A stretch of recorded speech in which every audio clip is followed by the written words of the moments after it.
Hi, and welcome to Enchantment of Eternity's review for Stargate Atlantis. In this video, I give my overall review of Stargate Atlantis, so I'll have to give a spoiler warning for all of Stargate Atlantis.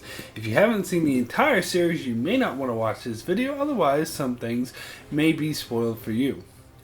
So Stargate Atlantis is a spin-off show from Stargate SG-1, and it bears very little resemblance to the original 1993 Stargate movie and is more of a directly taken off of the SG-1 TV series. So if anyone hasn't seen the show before, were to ask if they needed to watch Stargate SG-1, the answer is a resounding yes. It's very dependent on being familiar with a lot of situations and technology established in that show, and in particular, the first season of this show is a direct sequel to the storyline in Season 7 of Stargate SG-1. Even featured characters already established in the show, Dr. Weir and Rodney McKay. However, as the story goes on, it becomes pretty self-contained, and I would say by the third season it's pretty much completely independent. Stargate Atlantis is about an international organization known as the IOA, led by military support from the U.S. Air Force, leading an expedition to the lost city of the Ancients, and ancient alien race who built the Stargate system and were apparently the evolutionary precursors to the human race.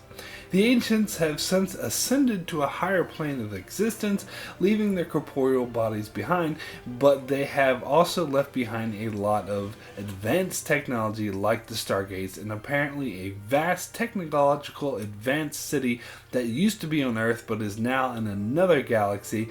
And since the Stargate system is only designed to work in our galaxy, it requires an extreme amount of energy to use to dial a connection with the Pegasus galaxy, so the expedition is a one-way trip.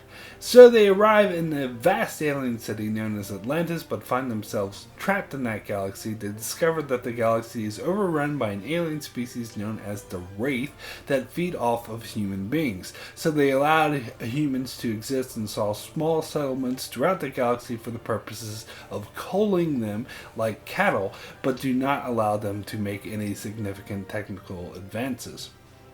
But when the Atlantis expedition encounters them in this galaxy, the Wraith, which were mostly in hibernation, all awaken at the hopes of a rich new feeding ground, namely Earth.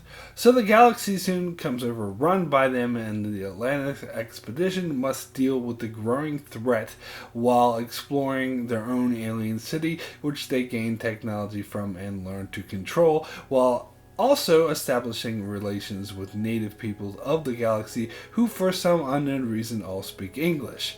And in the second season, the Atlantis expedition establishes a normal supply run with Earth, so people are able to come to and from Earth via spaceship or Stargate, but for the most part remain a rare occurrence. And later on we're introduced to another adversary, an artificial race whom they call the Replicators, who were originally created by the Ancients as a weapon against the Wraith, but have since defied them and grown independent and adversary in their own rights. So that's the basic plot of the show. However, the show itself is very dependent and centered on its main characters, particularly its two main characters, John Sheppard and Dr. Rodney McKay, who are pretty much the centerpiece of every episode. I will also say that these characters are to the two consistent strengths of the show throughout the entire 5-series run. John Sheppard works really well as a centerpiece character. Like O'Neill, he can be lighthearted and comedic at times. However, at no time does it feel like he's an imitation of O'Neill, as he is very different and has a different personality. I never really equated the two. However, when you think about it, they serve the same function of being a smart-ass leader who is both lighthearted and funny, but also a kick-ass soldier when he needs to be. However, the similarities in there, as Sheppard isn't really the sarcastic ass that O'Neill was.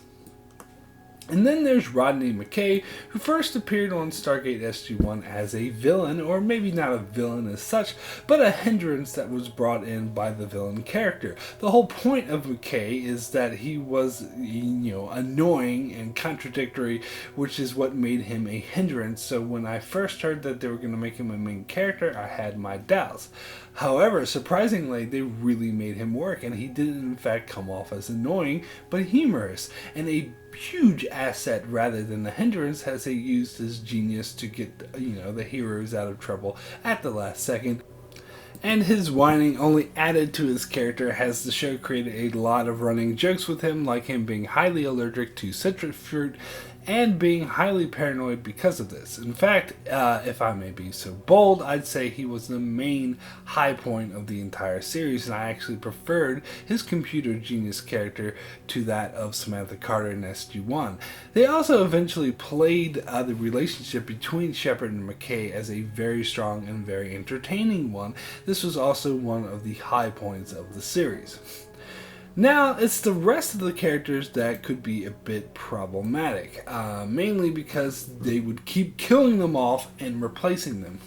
The other exception is Teyla, who also remained as a main character throughout the series run, and although I didn't mind her, I didn't think she added all that much, as she was meant to be a Xena type character who was the leader of her tribe and a kick-ass fighter, but also tries to install a sort of folk type wisdom for the group, and I think she works fine in that role, but she's not really a standout.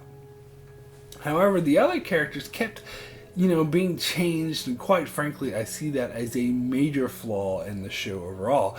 The main team that traveled through the Stargate was originally John Sheppard, Rodney McKay, Teyla, and Lieutenant Ford.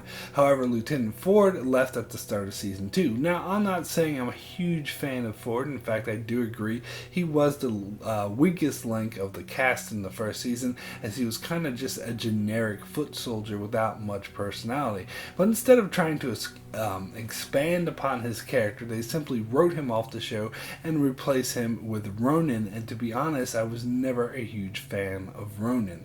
Now, the Atlantis team was kind of mirroring SG-1, as Sheppard played the role of Colonel O'Neill, McKay played the roles of both Daniel Jackson and Carter, being the non-military geek and the computer genius, and Teyla played the role of Teal'c, the alien warrior. So Ford was kind of a new element, but instead of trying to tweak this, they simply got rid of him and replaced him with another Teal'c type character, another alien warrior that was more, familiar with the main adversary. However, Ronan was different from both Teal'c and Teyla, as he was more of a rugged loner type rather than having this folk type wisdom. He was more of an action hero loner. And frankly, I never really warmed to Ronan either, and didn't really see him as much of an improvement on Ford, as he just seemed like a rather flat warrior character, and I felt he served that role fine, but whenever they attempted to expand on this character, I either didn't buy it or felt that it was weak storytelling. And then there's the leader of the Atlantis expedition, whom for the first 3 seasons was Dr. Weir, and to be perfectly honest, I loved her character and thought that she was another very strong point of the show, and when she left the show severely suffered. Weir worked really well as the base's leader rather than a military man like General Hammond. Elizabeth Weir was a skilled negotiator, so in many ways she was a Picard-like character. I would also say Weir took a more active role than Hammond or General Landry ever did, as a lot of the action took place on Atlantis. I liked the dynamic between her and Sheppard, as they grew to have a deep trust of each other, and while at the same time they complement each other, as they have different strengths that add to the whole, and I love that dynamic that the show established. And overall, I just thought Weir was a really interesting character and made for a great leader. However, in Season 4, she was replaced by Samantha Carter, and although I did like the way they sent her off, that was really well executed and touching. The show did noticeably suffer from her absence.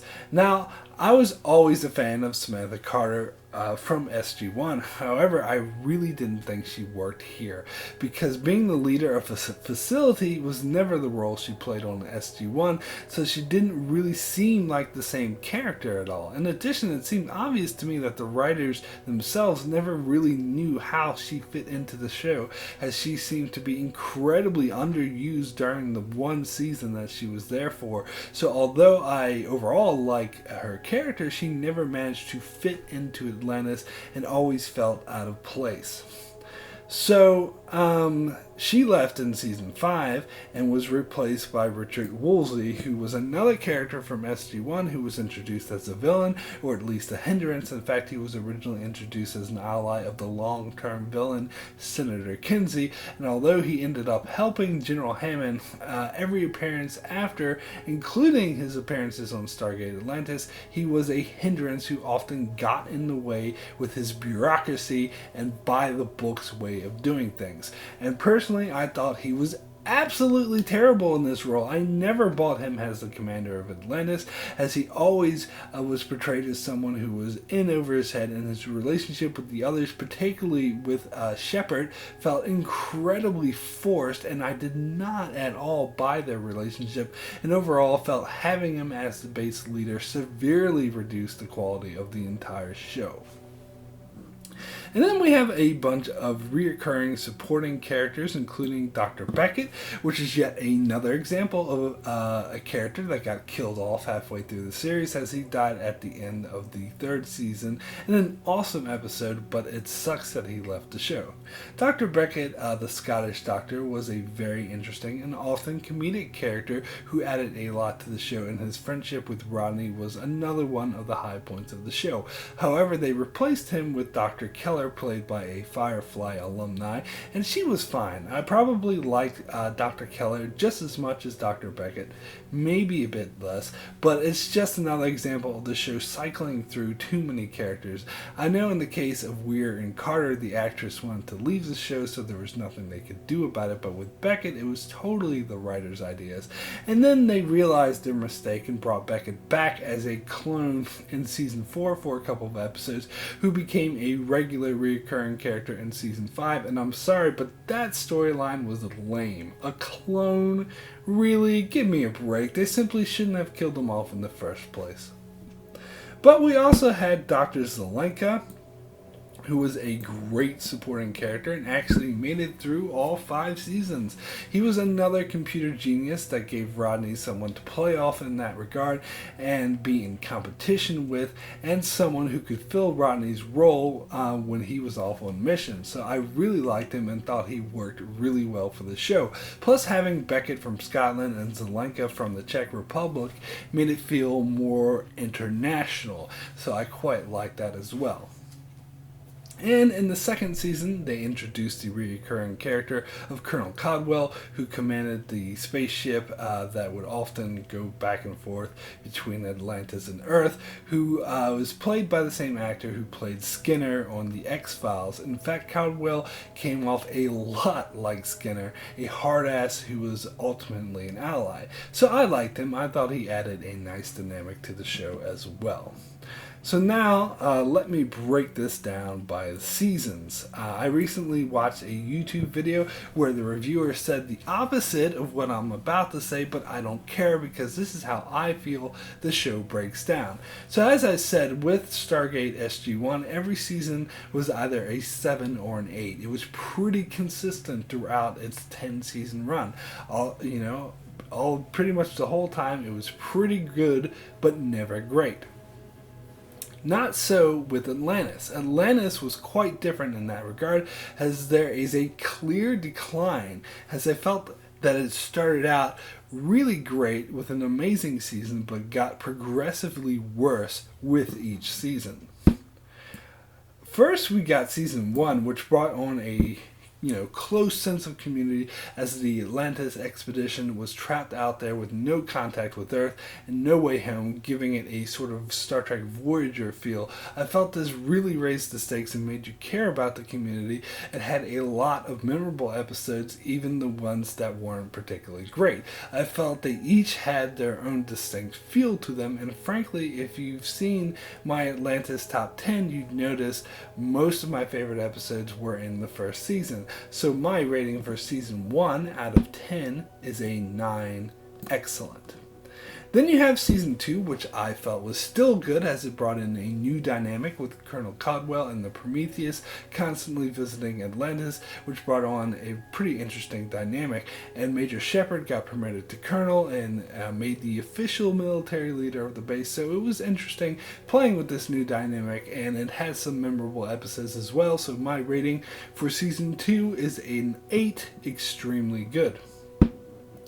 Next was season 3, which was okay, but you could tell the show was starting to get tired of its premise as the Wraith storyline grew more and more boring, and it started to feel a bit repetitive, and some episodes made it feel like they were starting to run out of ideas, but it still hit it still hit it out of the park every once in a while, so my rating for season 3 is a 7, very good.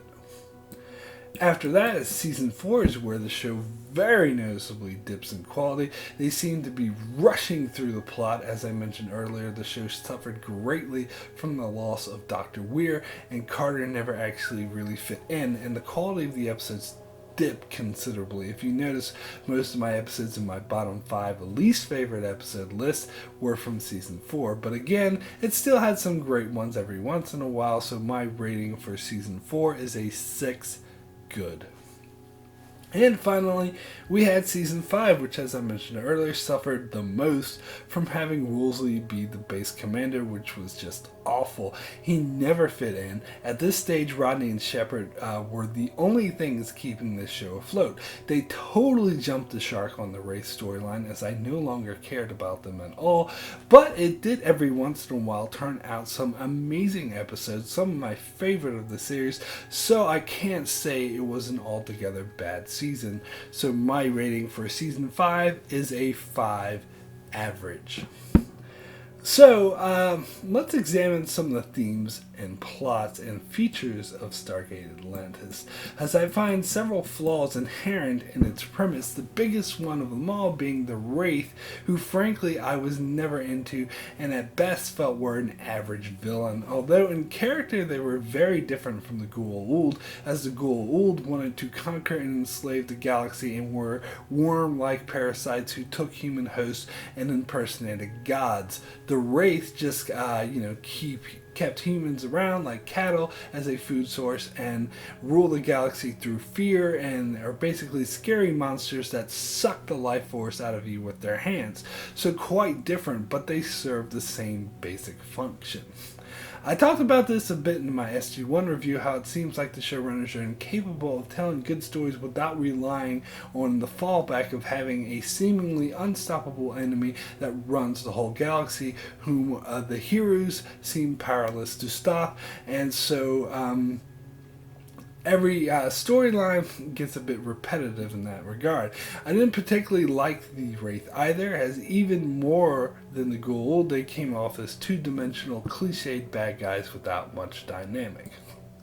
In later seasons, they tried to explore them more by introducing us to characters like Michael, a Wraith whom the Atlantis team tried to convert into a human, but the experiment backfired, resulting in Michael, who is neither human nor Wraith, and thus formed his own agenda to wipe out the humans in the galaxy, and the Wraith would run all these dangerous experiments. I didn't find him a particularly interesting villain, and in fact, I was not a fan of the episodes he appeared in, with the exception of the one in which he died. And then there was Todd, whom I liked well enough, who was originally introduced as a Wraith that Sheppard had to work with to escape from the Jenai, and would come back to be an uneasy ally, often asking for Atlantis' support when their interests would collide, which seemed to happen more often than not. He was a cool character who had this friend and foe vibe going on at the same time, which was pretty cool. But I didn't like the way that he was suddenly reintroduced in season 4, and it seemed that he instantly became a main character, and it felt really forced. Every time he would appear, it made me feel like I'm missing something, like I missed a couple of episodes, but I didn't. I watched every one, and it still has this feeling every time he appears that it just seems like I'm missing something because they've just forced him in too quickly. And other than the Wraith, we also had the Jenai, who kind of dropped off after the 3rd season, but it was really interesting to have another adversary that consisted only of humans, and I totally bought their motivations and found them a really interesting foe. However, they were completely inconsistent with them, as when they were first introduced in the 1st season, they had a front of being simple farmers, and no one knew of their militaristic nature, which they kept hidden because they didn't want the Wraith to find out who they were and wipe them out because they had advanced technology. But then all of a sudden, in later seasons, their military nature was common knowledge to everyone in the galaxy. So they pretended like the whole farm recovery never existed. And the main villain that came out of them was Kolya, who I admit was a really great villain, as he instantly became a formidable foe, someone to be reckoned with, whom you wanted to see defeated in the 2-part episode The Storm and the Eye that introduced him. Although he did start to become tiresome, and I think the show was right to kill him off when they did at the end of the 3rd season, although they could have done it in a better episode rather than that stupid Lucius episode, but I won't even get into that guy. And Kolya's appearance in season 5 and what turned out to be a hallucination was really poorly executed and not appreciated. They should have just left him alone. And then there was the Replicators, and every time I hear them called that, I cringe, because they're not really the same as the Replicators on SG-1 and should have just been given a different name. There were no bugs, and unlike the other Replicators, they were only humanoid, made by the Ancients in order to fight the Wraith, and at times I did find some episodes with them very good.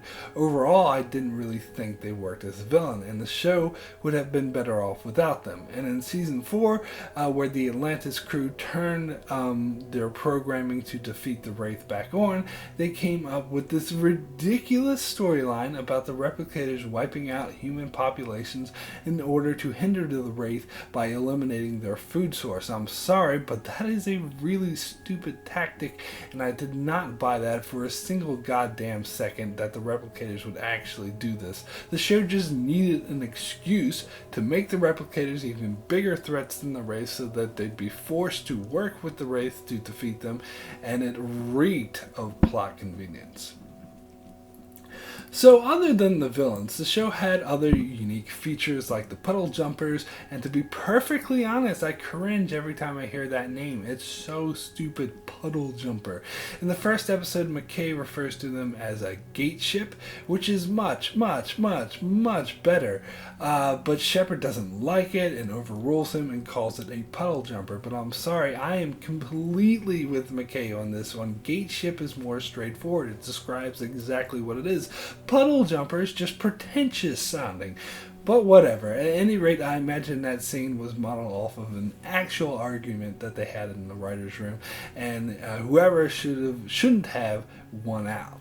Anyway, I was never a huge fan of these. They were introduced in the first season to purposely try to set the show apart from SG-1, and they were okay, I guess. What was really dumb was how, there were Stargates that were set in space, so you needed a starship to go through it. Well, that sounds stupid, because what if someone, without a starship just wanders through, and they'll just die in space? But thankfully, they pretty much abandoned this storyline after the second season. The Puddle Jumpers were more regulated to serving a similar purpose as the F-302s did, except these ones cloak, and personally I find them much better used that way.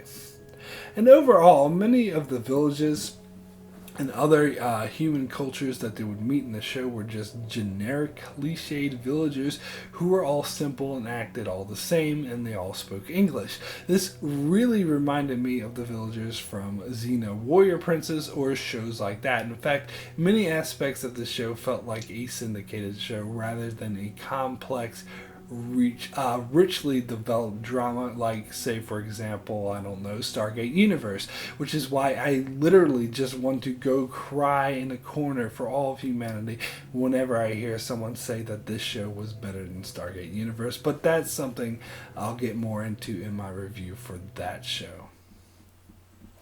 So my rating for Stargate Atlantis out of 10 as a whole is a 7, very good. The good humor and light-hearted character relationship was definitely the strength of the show, particularly the relationship between John Sheppard and Rodney McKay. This is where a lot of the show drew its strength from, and although there were many great episodes with great plots, the overall feel of the show felt a bit underdeveloped and a bit subpar, and there were far too many episodes that felt like syndicated episodes. And the quality of the show most definitely dipped throughout the years, where I can completely say why it was canceled when it was, and I thought that it was definitely the right time to put the show out of its misery. But it was still a really enjoyable show to watch, and a good time definitely can be had with it. So that's it for my review of Stargate Atlantis. Be sure to join me next week as I start to get into Stargate Universe. Also be sure to check out my channel for many more videos on shows like Game of Thrones, Star Trek, Mr. Robot, Dark Matter, and more. And be sure to subscribe so you can keep up with all that. And thanks a lot for watching.